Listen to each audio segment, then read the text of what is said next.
Yo guys, what's going on? Welcome back. Today I'll be showing you how to remove and replace the seals on a CO2 powered Glock 17 Gen 4. So first thing we're going to do is remove the magazine, clip, whatever you want to call it, the Allen key. You are going to need a valve removal tool that looks something like this. It will cost about, I can't remember, so that's going to cost about £14 from Amazon. You are going to need a replacement valve. This is actually the old one, because obviously the new one is in the magazine.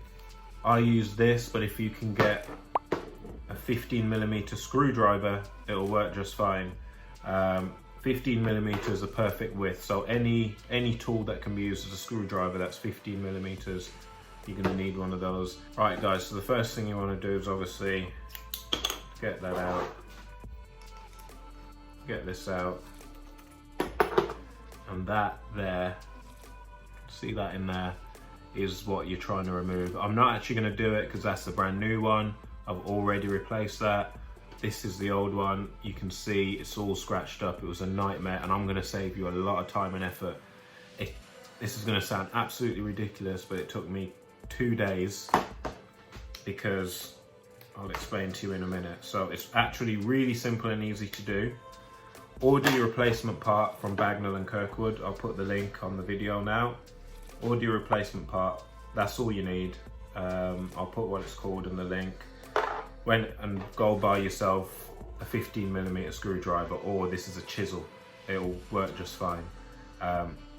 Ideally you do want it to be 15, as wide as possible, but not too wide that it doesn't fit, because anything, if you see there, that just about fits. Anything wider than 15, it's not going to fit, and anything too much smaller than 15, if you look there,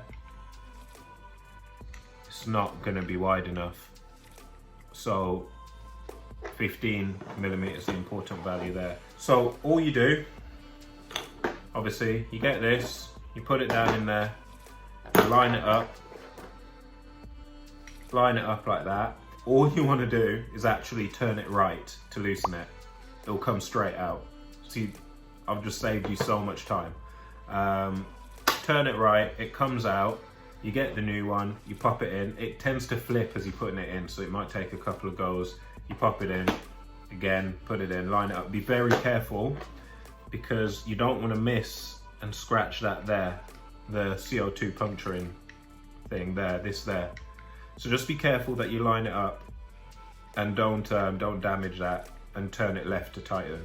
Don't over tighten. You want to tighten it until you get resistance, as much as you can, but not too much. Again, you want to be really careful not to damage the little kind of nut in there, screw, whatever you want to call that, that punctures the valve.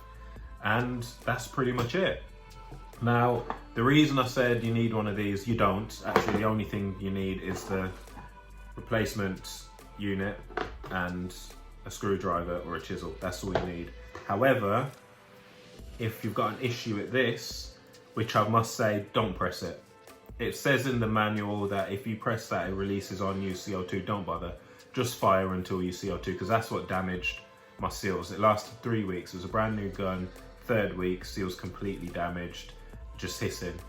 So don't ever press that. But if for some reason something's wrong with this, that's when you need one of these, because of this little thing here. It looks like that. It slots in perfectly to that, and it just screws out. That comes out, and on the end of that is a little rubber washer. Again, I'm not going to do it because I've already done this here. But if you get one of these, I'll put the price and all the details. I got it off Amazon. It slots in, and that's all you need.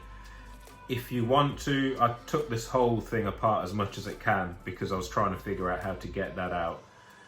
This comes out, this bit here, this whole unit. There's a rubber seal there that you can also order from Bagnall & Kirkwood. This whole unit comes out. To do that, you're going to need a punch tool. You punch this out from this side, a bolt comes out, and then that lifts out. You can now replace this plastic unit and the rubber thing within. So you don't need to do any of that. It's just in case any of those other things go. But that's it, guys. All you need is a chisel and the replacement part, and you can replace your valve if it's leaking. So I don't really have anything else to say. Once you screw it in, it's all done and good to go.